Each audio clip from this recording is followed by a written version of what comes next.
अस्सलाम वालेकुम। प्रोग्राम सहाफ़ी में मतीउल्लाह जान और मेरे साथ एक और सीनियर सहाफ़ी कोर्ट रिपोर्टर। अदालती महाज बहुत गर्म है, उनसे बात करते हैं। साकिब बशीर, बहुत शुक्रिया आपने हमें ज्वाइन किया है। बड़ी तेज़ी से तब्दीलियाँ आ रही हैं अदालती महाज के ऊपर। तारीख़ में पहली बार इस्लामाबाद हाई कोर्ट के 7 जजों ने फुल कोर्ट कार्रवाई की है तौहीन अदालत केस में। ये फुल कोर्ट कितना अनप्रेसिडेंटेड है और कितना अहम है ये डेवलपमेंट?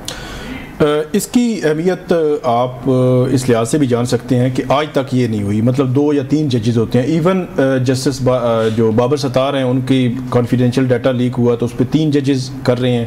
जस्टिस मोहसिन अख्तर कियानी वाले मामले में तो इन्हें अदालत की कार्रवाई 3 जजेस कर रहे हैं। राना शमीम साहब वाले केस में कुछ 4-5 जजेस नहीं इकट्ठे हुए थे एक दफ़ा? कोई बड़ा बेंच जो नहीं, राना शमीम साहब वाले नहीं, उसमें नहीं हुए थे, बल्कि उसमें जो था जो इमरान खान उनके खिलाफ तौहीन अदालत की जो कार्रवाई थी जायज ज़ेबा के मामले में, उसमें 5 जजेस, लेकिन 7 जजेस मतलब फुल कोर्ट का बैठना जो है वो ये एक गैर मामूली मामला है। और इसमें मेरे ख्याल में इस नहज तक पहुंचाने में जो पिछले 5 रोज़ में जो कुछ हुआ उसमें अगर तो मतलब ये समझ आ रही थी कि 25 मार्च के बाद एक जज, फिर दूसरा, फिर तीसरा, फिर चौथा, पहले जस्टिस कियानी, फिर जस्टिस बाबर सत्तार, फिर ये जस्टिस मतलब इनके खिलाफ सोशल मीडिया कैंपेन पिछले 4-5 दिन, जस्टिस जहांगीरी जो है, जस्टिस तारिक महमूद जहांगीरी, उनके खिलाफ सोशल मीडिया कैंपेन।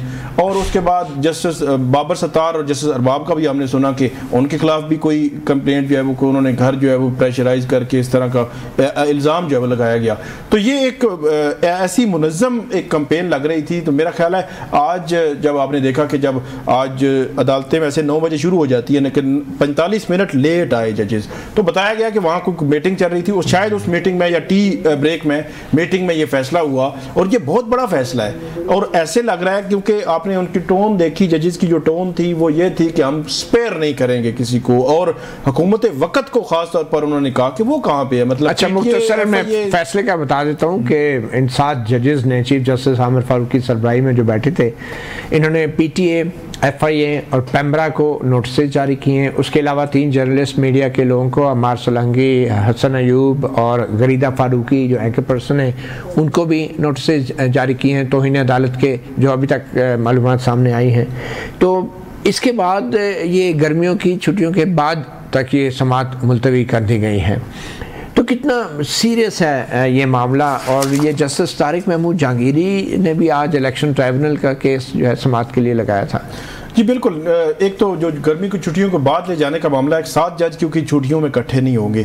10 जुलाई से ऑनवर्ड जो है वो कुछ जजेस मौजूद होंगे, कुछ छुट्टियों पे वो वापस आएंगे, फिर उनकी जगह दूसरे चले जाएंगे। तो 7 जज किसी टाइम पे भी छुट्टियों में इकट्ठे नहीं होंगे, तो इस वजह से ये छुट्टियों के बाद गया है। और दूसरा जो मामला आप बात कर रहे हैं ट्रिब्यूनल वाली, वो भी बहुत आम समाअत है। 3 हल्के हैं, उसमें मेरा ख्याल है बड़ा सादा सा अभी फार्मूला जो है उन्होंने दिया है। फॉर्म 45 नहीं दे रहे तारिक फजल चौधरी साहब और राजा खुरम नवाज, उनको 20-20 हज़ार जुर्माना भी हुआ। फिर उनको आखिरी मौका दिया गया कि आज और कल आप जो है वो फॉर्म 45 जमा करवा दें। और उसमें फिर justice Tariq Mahmood Jahangiri election tribunal जो है उन्होंने बड़ा कैटेगोरिकली कहा कि आखिरी मौका है आपके लिए, अगर आप नहीं कंप्लाइंस करेंगे अदालती ऑर्डर की, जो ट्रिब्यूनल के ऑर्डर की, तो फिर हम वो इलेक्शन एक्ट के मुताबिक आपको शोकाज करेंगे और उसके बाद नेशनल असम्बली की आपकी निशस्त उसको मुअत्तल भी कर सकते हैं। अच्छा, क्विकली अब ये बता दें कि जो जजेस ने आज ये जो फुल कोर्ट की कार्रवाई की है, क्या ये एक मिसाल लेकर लाहौर हाई कोर्ट के जो 35-36 जज हैं वो भी फुल कोर्ट का कोई ऐसी कार्रवाई कर सकते हैं? क्योंकि ये बहुत पाकिस्तान की सबसे बड़ी हाई कोर्ट है। तो अगर ऐसा होता है तो इसका क्या मतलब क्या लिया जा सकता है? असल में तो ये काम था सुप्रीम कोर्ट का। सुप्रीम कोर्ट ने जब ये 6 जजेस वाला मामला टेकअप किया, जब लाहौर हाई कोर्ट भी बोली, Islamabad high court, Peshawar Balochistan high court भी बोली, फिर सरगोदे के जज का भी वो आ गया, जस्टिस बाबर सत्तार ने भी इसी दौरान कहा कि मुझे जो है वो ये किया गया है। तो सुप्रीम कोर्ट का काम बनता था कि सुप्रीम कोर्ट 6 जजेस वाले मामले को किसी किसी लॉजिकल एंड तक लेकर जाते। लेकिन वहाँ पे हमने देखा कि चीफ जस्टिस काजी फाइज ईसा, उनके जो रिमार्क्स ऑब्जर्वेशंस थी वो उस तरह नहीं थी जिस तरह एक पैगाम जाना चाहिए था, एक जो है वो यकजहती का इकट्ठे होके एक इंस्टीट्यूशनल रिस्पॉन्स वो नहीं था। और आज फिर हम देख रहे हैं कि फिर उसके बाद 25 मार्च के बाद आज तक इन 6 जजेस के साथ क्या हो रहा है। तो इसीलिए फिर और एक और बात, जब इन जजेस की मीटिंग हुई थी उन जो सुप्रीम कोर्ट में चीफ जस्टिस काजी फाइज ईसा उनके साथ, सीनियर प्यूनी के साथ, उसके बाद जब ओपन कोर्ट हियरिंग हुई तो उसमें इस चीज पे फोकस किया गया कि इन्होंने, इनके पास कंटेम्प्ट की पावर थी तो इन्होंने क्यों नहीं इस्तेमाल की, कंटेम्प्ट की पावर थी क्यों नहीं इस्तेमाल की। तो मेरा ये ख्याल है कि आगाज जो है इस्लामाबाद हाई कोर्ट से हो गया है। अब अगर जरूरत पड़ेगी तो लाहौर हाई कोर्ट या सिंध, पेशावर या बलोचिस्तान हाई कोर्ट वो भी फिर इसको देख सकती हैं, क्योंकि इससे पहले प्रेसिडेंट नहीं थी, अब प्रेसिडेंट बनी है।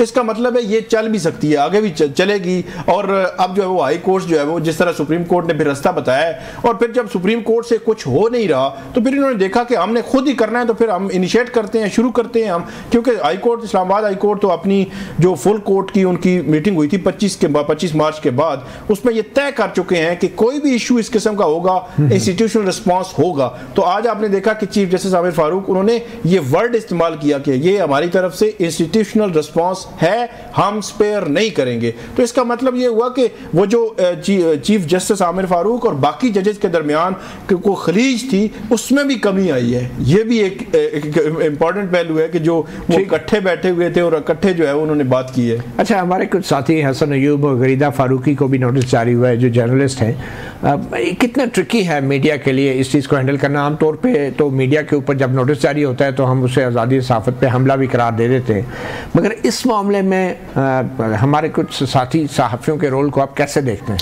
नहीं, बहुत ट्रिकी है। मेरा ख्याल है इस्लामाबाद हाई कोर्ट को भी इस हवाले से जो ऑर्डर जारी करते हुए या इस किस्म के नोटिस जारी करते हुए काफ़ी देखभाल के करना चाहिए। उसकी वजह ये है, सहाफ़ियों को देखभाल के और बाकियों को नहीं। नहीं, बाकियों को भी करें, सहाफ़ियों को भी करें, करने में कोई मसला नहीं है। लेकिन हमारे यहाँ इशू ये है कि उस चीज़ को मिसयूज़ करना शुरू कर देती है FIA, मतलब नोटिस। फ़र्ज़ करें, मतलब ये जो आप एक मुनज़्ज़म कैंपेन चल रही है, आप उसके हिस्सादार बने, उसकी पोजीशन अलग है। लेकिन एक जर्नलिस्ट जो है वो एक रूटीन की रिपोर्टिंग कर रहा है, रूटीन की अपनी जो राय दे रहा है और उसमें क्रिटिकल है, तो इन दोनों में बड़ा फर्क है। तो मैं ये कह रहा हूँ कि ऐसी लाइन ड्रा हो कि कहीं ऐसा ना हो कि FIA जो है वो दरमियान वाली लाइन खत्म करके सबको जो है वो उसी में नोटिस जारी करना शुरू कर दे। ये चीज़ उनके मद्देनजर होनी चाहिए। सहाफ़ियों में से भी कोई भी इस किस्म की मुनज़्ज़म कैंपेन को बिल्कुल सपोर्ट नहीं करता, लेकिन जो क्रिटिकल बोलने वाले हैं, राय रखने वाले हैं, उसके दरमियान एक लाइन जो है वो ड्रा होनी चाहिए। और लाइन ड्रा कैसे होगी कि जब इस्तेमाल होने वाले सहाफ़ी और जो प्रोपेगेंडा करने वाले सहाफ़ी हैं, एजेंडा के ऊपर चलने वाले सहाफ़ी हैं, और ख़ास तौर पे अगर ये साबित होता है कि कोई पेड कैंपेन का जिन्होंने फ़ायदा उठाया, उनके खिलाफ कोई कार्रवाई होनी चाहिए। बिल्कुल, ये ड्यू प्रोसेस के तहत उनको मौका मिले, तो अपनी वजाहत दे अपनी खबरों की और सारी चीज़ों। जी बिल्कुल, ये तो इसमें दो राय नहीं है। अच्छा, अब क्विकली ये बता दें कि चीफ जस्टिस आलिया नीलम लाहौर हाई कोर्ट, सबसे बड़ी अदालत की तारीख में पहली खातून chief justice, high court supreme court दोनों में। तो क्या पंजाब जो है बड़ा ही एक कंजर्वेटिव सा सूबा है, वहाँ की सोसाइटी जो है, तो क्या पंजाब के 36 हाई कोर्ट के मर्द जजेस हजरात जस्टिस आलिया नीलम को अपना सरबराह या अपना एक किस्म का इंतज़ामी हुक्मरान खातून को तस्लीम कर लेंगे? पहली बात तो यह है कि लाहौर हाई कोर्ट में क्योंकि 2 जजेस सुपरसीड हुए हैं पहली दफ़ा, तो ये एक एलिमेंट भी उसमें है कि जो सुपरसीड होने वाले जजेस हैं या उनके बाद वाले जजेस हैं वो इसको भी देख रहे हैं या देख रहे होंगे कि ये मतलब मामला क्या हुआ। दूसरी जो बात आपने की, मेरा ख्याल है डेफिनेटली ये एक चीज़ होगी तो सही कहीं ना कहीं, लेकिन अब जो है वो जस्टिस आलिया नीलम उन पे है कि वो एक बतौर chief justice Lahore high court जो सबसे बड़ा सूबा है और वो एक मजबूत चीफ जस्टिस भी बन सकती हैं, वो अपने आप को किस तरह लेकर चलेंगी। हालात जो है वो उसमें उतार चढ़ाव आता रहता है। फिर जिस तरह उनको लाया गया सुप्रीम कोर्ट में, जिस तरह बात हुई, फिर 2 जजेस को इंटेग्रिटी, जिस तरह मतलब कि अगर इंटेग्रिटी की बुनियाद पर सुपरसीड किया गया और इनको लाया गया, तो अब इनको फिर साबित करना पड़ेगा। अब जो कहे बंदा कि वो 36 मान लेंगे, तो मानता तो कोई नहीं, लेकिन मनवाना पड़ता है, और मेरा ख्याल है अगर वो हिम्मत करें तो मनवा भी लेंगी। वैसे देखिए ना, वैसे तो चीफ जस्टिस के पास कोई ऐसी पावर तो नहीं है कि किसी हाई कोर्ट के जज को उसके ओहदे से फ़र्क कर दे। कोई आइन बड़ा तहफ़्फ़ुज़ देता है, मगर इंतज़ामी कुछ ऐसे इख्तियारात हैं कि जिसमें अगर चीफ जस्टिस हुक्म नहीं मानता इंतज़ामी तौर पर, वो कहते हैं कि आप फ़लाँ डिस्ट्रिक्ट में या फ़लाँ बेंच पर आप चले जाएँ अपनी ड्यूटीज़ अदा करने, और वो इनकार कर देता है, तो ये तो बहुत से मामलात फिर मिसकंडक्ट की तरफ ही जा सकते हैं और कोई तरीका नहीं है किसी जज के खिलाफ कार्रवाई करने का। बहुत बड़ा चैलेंज होगा। और चीफ जस्टिस आलिया नीलम बतौर चीफ जस्टिस क्या फुल कोर्ट को इकट्ठा कर पाएंगी इजलास में या कमरा अदालत में, जैसा कि आज इस्लामाबाद हाई कोर्ट में हमने एक मुजाहरा देखा? मेरा ख्याल है वक्त के साथ साथ वो जो है वो सब कुछ कर लेंगी। मेरा नहीं ख्याल कि कोई ऐसा इशू है। वो बतौर जज उन्होंने जब सर्व किया है वहीं पे, और टॉप में तीसरे नंबर पर थी, बहुत नीचे भी रही थी, तो मेरा नहीं ख्याल कि वो उनको कोई इशू होगा। लेकिन अल्टीमेटली जो जेंडर जो एक इशू है उसकी वजह से मुश्किलात होंगी, लेकिन वो कहीं ना कहीं काबू पा लेंगी। लेकिन उसको चलाना कैसे है, ये सबसे बड़ा चैलेंज ये है कि साबिक जो चीफ जस्टिस गुजरे हैं, अमीर भट्टी, कासिम अली शाह, उन पे बहुत सारे सवालात भी थे, तो वो सवालात कम से कम यहाँ पे नहीं होने, यहाँ पे नहीं होंगे। अच्छा, इस्लामाबाद के वकला तंजीमों ने भी आज एक प्रेस कॉन्फ्रेंस में जस्टिस तारिक महमूद जहांगीरी के खिलाफ चलने वाली सोशल मीडिया कैंपेन पे भरपूर रद्द-ए-अमल का इजहार किया है और अदलिया और जजेस के साथ खड़े रहने का ऐलान किया है। आपको सुनाते हैं अलीम अब्बासी, जो कि मेंबर हैं इस्लामाबाद बार काउंसिल के, और वो इस हवाले से क्या कह रहे हैं। हम मजम्मत करते हैं जो आर्म ट्विस्टिंग हो रही है इस्लामाबाद की जुडिशरी के जजेस हजरात के साथ। हाई कोर्ट के मुअज़्ज़ज़ जज जनाब तारिक जहांगीरी के खिलाफ सोशल मीडिया पे जो कैंपेन शुरू की गई, हम उसकी भरपूर मजम्मत करते हैं। जो इदारे हैं, जो सीक्रेट एजेंसीज हैं, वो आपकी स्क्रूटनी करती है, आपकी दस्तावेज़ात की स्क्रूटनी करती है, आपकी क्रेडेंशियल्स की स्क्रूटनी करती है, और ये स्क्रूटनी बार बार हुई। हम हुकूमत वक्त को भी मतलब पे करते हैं, हम उन इदारों को भी मतलब पे करते हैं कि हम ये नहीं चाहते कि हमारा सिस्टम डीरेल हो। हम नहीं चाहते कि हम कोई ऐसे एडवेंचरिज्म पे चले जाएं जहां हमारा जो सिस्टम है वो ख़राब हो। हम नहीं चाहेंगे कि कोई इदारा किसी दूसरे इदारे में ट्रांसग्रेस करे। हम अदलिया को भी इजाज़त नहीं देंगे कि वो पार्लियामेंट के मामलात में मुदाखलत करे। हम पार्लियामेंट को भी इजाज़त नहीं देंगे कि वो अदलिया के मामलात में मुदाखलत करे। हम एग्जीक्यूटिव को भी इजाज़त नहीं देंगे कि वो अदलिया के मामलात में मुदाखलत करे और उनकी आर्म ट्विस्टिंग करे। इस प्रेस कॉन्फ्रेंस में हारून रशीद साबिक vice chairman Pakistan bar council और इस वक्त पाकिस्तान बार काउंसिल के रुकन भी मौजूद थे, और vice chairman Islamabad bar council के अलावा सदर Islamabad high court bar association रियासत आज़ाद और डिस्ट्रिक्ट बार एसोसिएशन इस्लामाबाद के सदर राजा शकील अब्बासी भी इस प्रेस कॉन्फ्रेंस में मौजूद थे।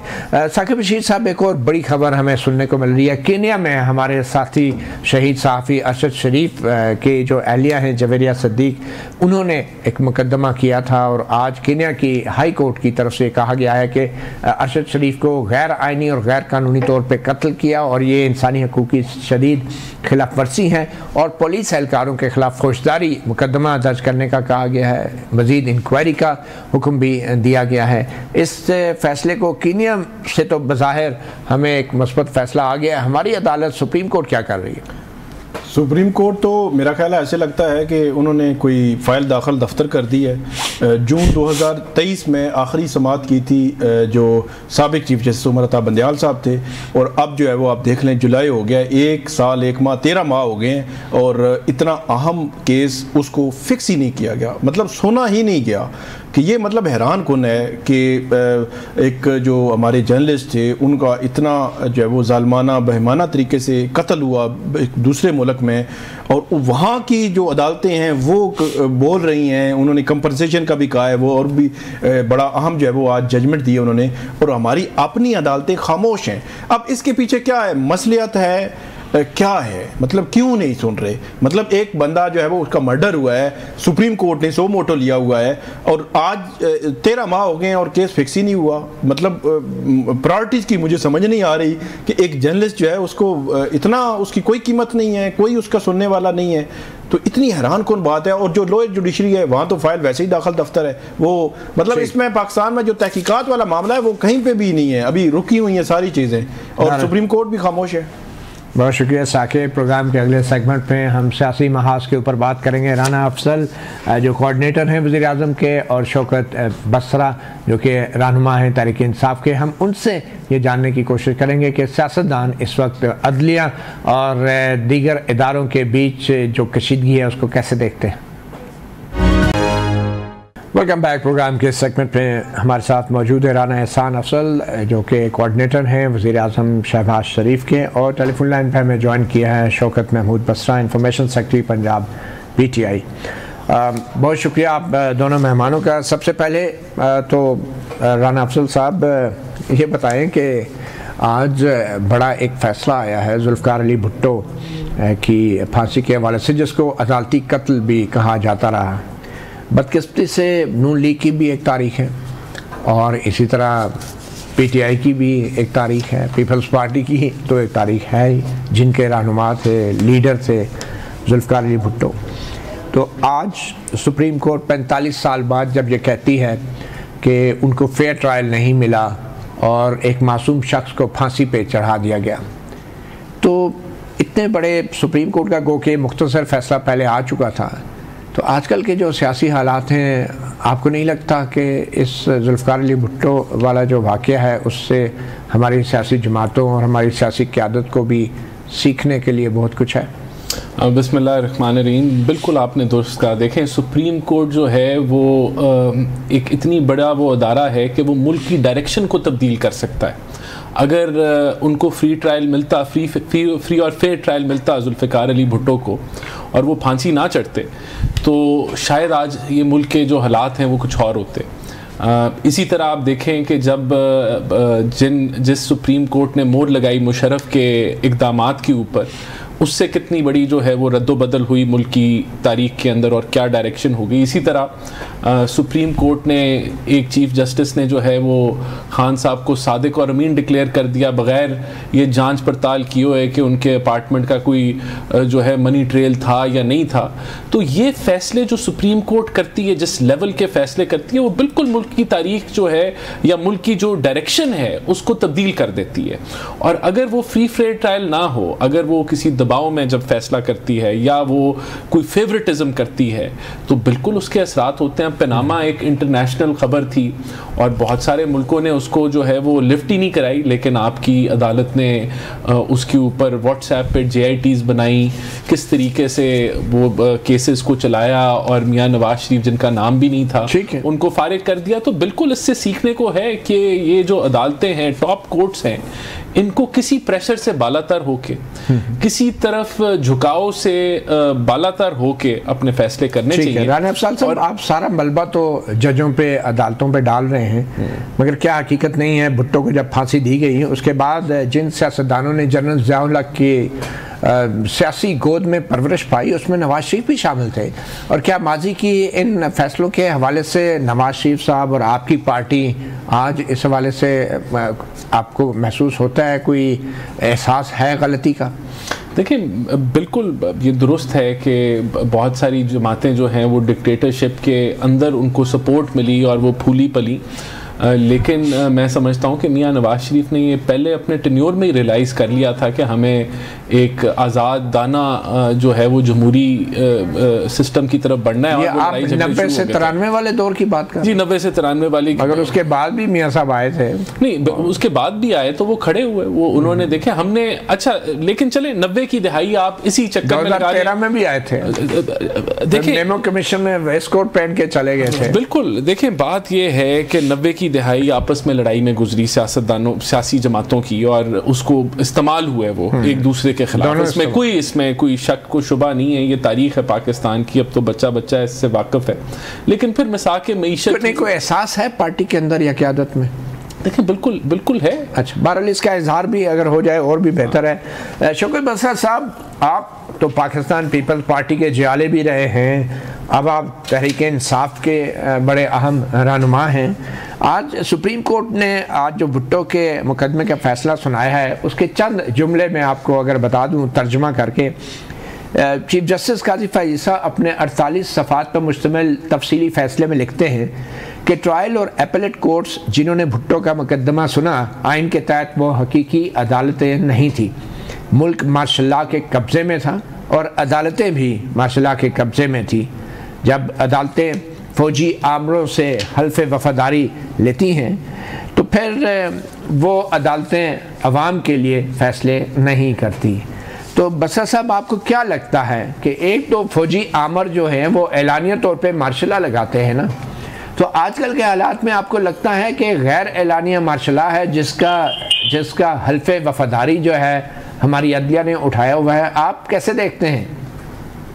बिल्कुल मंजीला जान, आप 100% दुरुस्त बात कह रहे हैं कि 76 साल से पाकिस्तान में आमरियत, हमारी आर्मी डिक्टेटरशिप और ये जो एस्टैब्लिशमेंट है उनका और अदालतों का एक नेक्सस है, जिसकी वजह से आज पाकिस्तान में 76 साल के बाद में हम देख रहे हैं पाकिस्तान में ना कोई आइन है, ना कानून है और ना ही यहाँ पे रूल ऑफ लॉ है।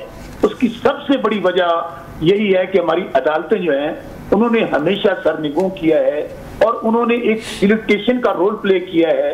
जब भी कोई ताकतवर आता है वो खास सामने खुल के अमर आ जाए, या अगर वो सामने खुल के नहीं आता तो बैक डोर पे भी उन्हीं का रोल होता है और उन्हीं के ताबे वो अदालतें चलती हैं।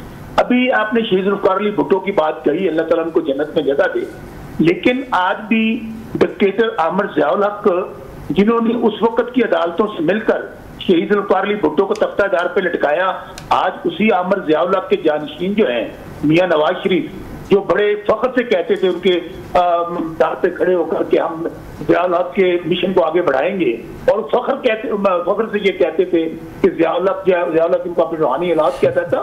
यही तो वो लोग हैं असल में जिन्होंने हमारे 76 साल में 3.5 साल तहरीक इंसाफ का हिस्सा है। हमारी गलतियां भी होंगी, हमें भी गलतियों से सीखना चाहिए। नहीं बसरा साहब, आपसे अगर मैं ये सवाल करूं जो मैंने राना अफजल साहब से भी किया था कि क्या इमरान खान के लोग जनरल बाजवा के मिशन को आगे नहीं बढ़ाते रहे? क्या आपके वज़ीर आज़म ये नहीं कहते रहे कि जनरल बाजवा से बड़ा जमहूरियत पसंद कोई नहीं है? तो आप अपनी गलतियां तस्लीम करने को तैयार हैं आपके लीडर? मैंने पहले स्टार्ट में ही बात की कि हमने 3.5 साल टोटल दौर है तहरीक इंसाफ का पाकिस्तान में 76 ईयर्स में। बिल्कुल मैं आपकी बात से एग्री करता हूं कि हर किसी को अपनी गलतियों से सबक सीखना चाहिए। और इमरान खान ने, आपको याद होगा कि जब चीफ जस्टिस काजी कायदा वाला ये जो रेफरेंस गया उसमें उन्होंने ये कहा कि हमसे गलती हुई और हमसे गलती करवाई गई जिसके लिए हम शर्मिंदा हैं। बात यह है कि आज क्या हो रहा है, आपने 45 साल पहले शहीद जुल्फ़िकार अली भुट्टो को तो आज इंसाफ दे दिया, आज इंसाफ कौन देगा जब जजेस इंसाफ मांग रहे हैं, जिन्होंने खुद इंसाफ देना है, जजेस इंसाफ मांग रहे हैं। ठीक है, सहाफियों को अगवा किया जा रहा है, कत्ल किया जा रहा है, सियासी कारकुनान को। जी आपने बात दुरुस्त है। राना अफजल साहब, आप कुछ देखिए, मैं बड़ी सिंपल सी बात कहूँगा। देखें, इस मुल्क में जमहूरियत पे तो बार बार वार हुआ है। जमहूरियत स्ट्रेंथन कब हुई है इस मुल्क में? जब सियासी जमातें इकट्ठे सर जोड़ के बैठती हैं तब वो स्ट्रेंथन हुई। और उसकी मिसाल के जमहूरियत जो साइन हुआ वो परफेक्ट नहीं था, उसकी इम्प्लीमेंटेशन भी परफेक्ट नहीं थी, लेकिन उससे जमहूरियत को स्ट्रेंथ मिली। आज अगर जमहूरियत कमज़ोर हुई है तो उसकी वजह क्या है? ये पोलराइजेशन है, जो तकसीम जो सियासी जमातों में एक तो तमाम सियासी जमातें इस पोलराइजेशन का इल्ज़ाम एक दूसरे पे डालती हैं। राना अफजल साहब, ये बताएं कि शहबाज शरीफ की हुकूमत है, नवाज शरीफ की क़यादत है, नून लीग इक़्तिदार में है, इस्लामाबाद हाई कोर्ट के आज 7 जजेस ने तारीख में पहली बार किसी हाई कोर्ट ने फुल कोर्ट समात की है, कार्रवाई की है और तौहीन अदालत की कार्रवाई की है। सोशल मीडिया पे कैंपेन चल रही है, आपके वज़ीर कानून और अटॉर्नी जनरल खामोश हैं, वो मजम्मत भी नहीं कर रहे हैं। तो ये क्रेडिट आप किसको देंगे कि अदलिया अपने आप को इतना गैर महफूज तस्वर कर रही है बावजूद इसके कि उन्होंने किसी फौजी आमर से वफादारी का हल्फ नहीं उठाया हुआ? देखिए, अगर अदलिया टारगेट की जा रही है सोशल मीडिया के जरिए, अगर आपको अभी भी लग रहा है कि नहीं, देखें तो उनके पास पूरा इख्तियार है कि वो सुओ मोटो, तो हुकूमत का कोई जिम्मेदारी नहीं। हुकूमत को अगर वो देखें, हुकूमत को जो डायरेक्शन अदलिया की तरफ से आएगी हुकूमत उसको फॉलो करेगी। अच्छा, वैसे हुकूमत तमाशा देखती रहेगी अदलिया के खिलाफ कैंपेन जो चलेगी? नहीं, देखें, ये तो हम तो पहले ही समझते हैं कि जो एंटी स्टेट कैंपेन्स चलती हैं सोशल मीडिया में और उसके अंदर अदलिया भी शामिल है, उसको रोकना चाहिए। और ये तो हम तो ये तभी जो डिजिटल कानून क्या किया आपकी हुकूमत ने इस सोशल मीडिया कैंपेन को रोकने के लिए? देखें, पंजाब हुकूमत ने जो लॉ पास किया है, उसने जो लॉ पास किया उसके अंदर जो डिजिटल, अभी जस्टिस तारिक महमूद जहांगीरी के खिलाफ, जस्टिस बाबर सत्तार, जस्टिस मोहसिन कियानी के खिलाफ इतना कुछ चलता रहा, हुकूमत ने क्या एक्शन लिया? देखें, बात यह है कि वो तो काजी फैज़ ईसा के खिलाफ भी काफ़ी कुछ चलता रहा है और सोशल मीडिया में हमारे खिलाफ भी बड़ा कुछ चलता रहा है, फ़ौज पाकिस्तान के खिलाफ। आप क्या कह रहे हैं काजी फैज़ ईसा और जस्टिस तारिक महमूद जहांगीरी के खिलाफ जो सोशल मीडिया कैंपेन चल रही है, इसके पीछे एक ही लोग और एक ही कुव्वतें थी? देखें, ये बिल्कुल एक तो तहकीक होनी चाहिए। किसी के भी खिलाफ अगर कोई मिलाइन कैंपेन गलत चल रही है तो उसके खिलाफ गवर्नमेंट को भी लेनी चाहिए, लेकिन अगर कोर्ट्स भी सुओ मोटो लेके हदायत देते हैं हुकूमत को काम करने के लिए, अगर हमारे से कोई चीज़ मिस हो गई है तो उस पर ज़रूर हुकूमत जो है तवज्जो दे देगी। ऐसा नहीं है कि हम उनके अहकामात को रद्द कर देंगे। तो बिल्कुल अगर उन्होंने ये महसूस किया है और फुल कोर्ट का उन्होंने फुल बेंच का जो है वो उन्होंने सेशन बुलाया है इस मौजू के ऊपर, तो मेरे ख्याल से जो तवज्जो इस पर रिक्वायर्ड है वो हुकूमत दे देगी। ठीक है, एक छोटी सी ब्रेक लेते हैं। ब्रेक के बाद हमारे साथ तहरीक इंसाफ के रहनुमा शौकत महमूद बसरा भी मौजूद हैं, उनसे भी बात करेंगे। वेलकम बैक सहाफ़ी प्रोग्राम में। शौकत बसरा साहब, 7 जजेस की फुल कोर्ट, तारीख में पहली बार किसी हाई कोर्ट में फुल कोर्ट इजलास हुआ है, तो आप क्या देख रहे हैं आने वाले वक्तों में? क्या लाहौर हाई कोर्ट के 45 जजों का भी फुल कोर्ट जो है कार्रवाई हो सकती है ऐसे मामलात पे? मतीला जान, आप तो खुद भी कोर्ट्स को कवर करते हैं।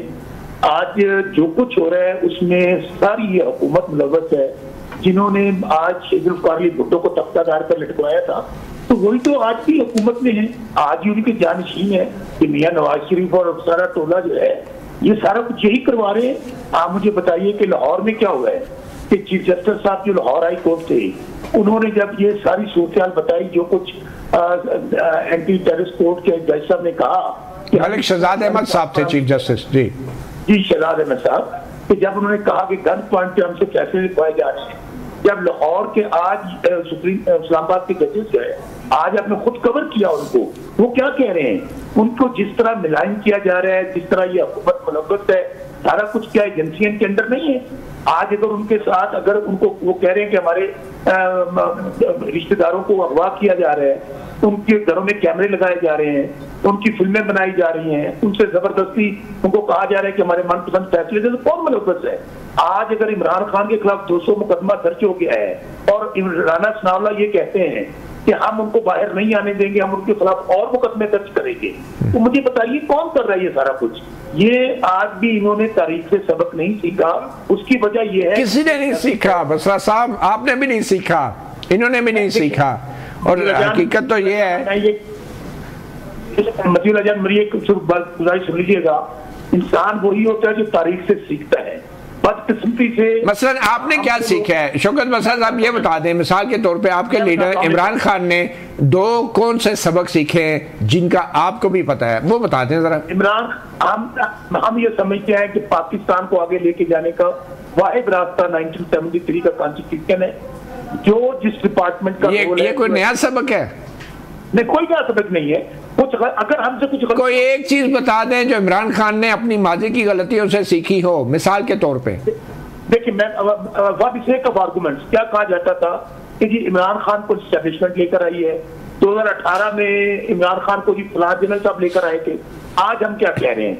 हम ये कहते हैं कि हमने उनसे बात करनी है, हमारे खिलाफ है, एस्टेब्लिशमेंट हमारे खिलाफ तमाम फोर्सेज हमारे खिलाफ है, ये सीखा है उन्होंने, जमातें हमारे खिलाफ है। हम क्या कह रहे हैं?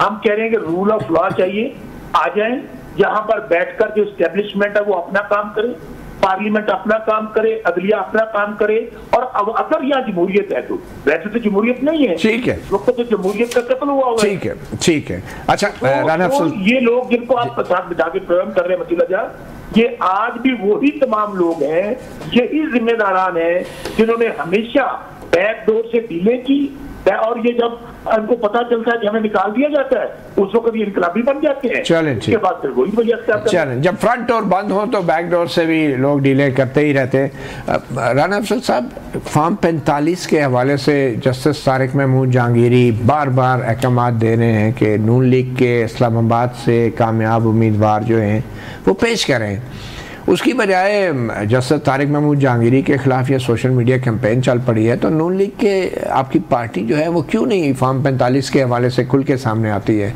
क्यों नहीं पेश किए जा रहे ट्राइब्यूनल के अंदर? ये पार्टी का मामला नहीं है, ये इंडिविजुअल कैंडिडेट्स का मामला है। ये इंडिविजुअल कैंडिडेट्स अपने ओन पे जो है इन चीजों को देख रहे हैं। आपके पार्टी के टिकट होल्डर्स? नहीं, वो बिल्कुल टिकट होल्डर्स हैं, लेकिन आपके पार्टी के फेस हैं। देखें, ये तो हमारा पहले से ही हदायत है। हमारे अपने लोग जो कहते हैं कि धांधली हुई है, हमने उनको भी कहा है कि आप ट्रिब्यूनल्स में जाएं और वो उनको डील करें, लेकिन पार्टी लेवल पे वो जो 2-3 सीटें यहाँ हैं, उनको पार्टी लेवल पे कोई फैसला नहीं होता कि पार्टी ने इस पे क्या करना है। ये इंडिविजुअल लेवल, मतलब ये तीनों एमएनएस अगर ये फॉर्म 45 छुपा रहे हैं या पेश नहीं कर रहे हैं तो ये गलत कर रहे हैं ना? फिर नहीं, इनको मेरे ख्याल से बिल्कुल इनको पेश करने चाहिए, लेकिन इनकी अपनी लीगल स्ट्रेटजी होगी कि क्या इन्होंने करना है या क्या नहीं करना।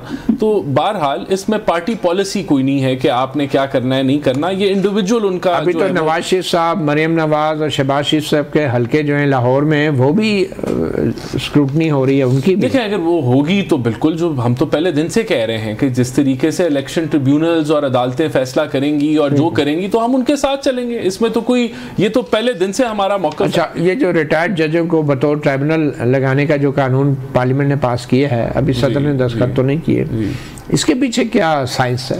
देखिए, इलेक्शन कमीशन ऑफ पाकिस्तान, यही कानून आप खत्म कर चुके हैं 2023 में आपकी जमात। इलेक्शन कमीशन ऑफ पाकिस्तान आजाद अदारा है और आईनी तौर तो ये कानून इलेक्शन कमीशन ने पास किया है? नहीं, ये इलेक्शन कमीशन को स्ट्रेंथन करने के लिए ये पास किया गया कि उनके पास ऑप्शन हो। ये इलेक्शन से पहले क्यों नहीं किया गया? ये इलेक्शन के बाद नतायज जब डिस्प्यूटेड हो गए, फॉर्म 45-47 का झगड़ा हो गया, तो इतने अफरा तफरी में ऑर्डिनेंस हंगामी बुनियादों पे ऑर्डिनेंस क्यों जारी किया गया? ऑर्डिनेंस तो इमरजेंसी के लिए होता है, क्यों इमरजेंसी? क्या इमरजेंसी? बिल्कुल आप ठीक कह रहे हैं, कानून साजी होनी चाहिए बजाय कि ऑर्डिनेंस हो, लेकिन आप सब जानते हैं कि पार्लियामेंट में ऑर्डिनेंस के जरिए काफी कुछ काम होते रहते हैं। बहरहाल इससे स्ट्रेंथन किया जा रहा है, उनको ऑप्शन दी जा रही है कि वो अपने ट्रिब्यूनल जो केसेस हैं वो तेज चलाएं, वो रिटायर्ड जजेस हायर करने या उन्होंने हाजिर करने। आप ये बता दें कि इमरान खान भी सियासी मंजरनामे से गायब हैं, नवाज शरीफ भी सियासी मंजरनामे से गायब हैं। ये कोई नेचुरली कोई -2 तो नहीं हो रहा? आपको क्या लग रहा है? मियां नवाज शरीफ तो पार्टी के हमारे सदर हैं और मरियम नवाज साहिबा ने अभी बजट के मौके पे बड़ा उनको अप्रिशिएट किया। वो मीडिया के सामने क्यों नहीं आते नवाज शरीफ? किस चीज से पर्दा कर रहे हैं? क्यों नहीं बात करते खुल के सामने आके? एक नेशनल लीडर की तरह आवाम को एतमाद क्यों नहीं दे पा रहे? मेरे ख्याल से मियां नवाज शरीफ जो मेजर स्टेक होल्डर्स हैं, जो प्राइम मिनिस्टर हैं और चीफ मिनिस्टर हैं, उनको स्पेस दे रहे हैं कि वो अपना काम करें। पार्टी की हद तक वो बिल्कुल मीटिंग, वो भी मुस्तकबिल में नवाज शरीफ बन जाए। नहीं, वो देखिए जो जिसका रोल है वो अदा कर रहा है पार्टी का। इस वक्त क्योंकि प्राइम मिनिस्टर नवाज शरीफ नहीं है, तो वो उस तरीके से एंगेज नहीं। बहुत शुक्रिया राना अफजल और शौकत महमूद बसरा। सहाफ़ी प्रोग्राम से इतना ही, इजाज़त दीजिए, अल्लाह हाफ़िज़।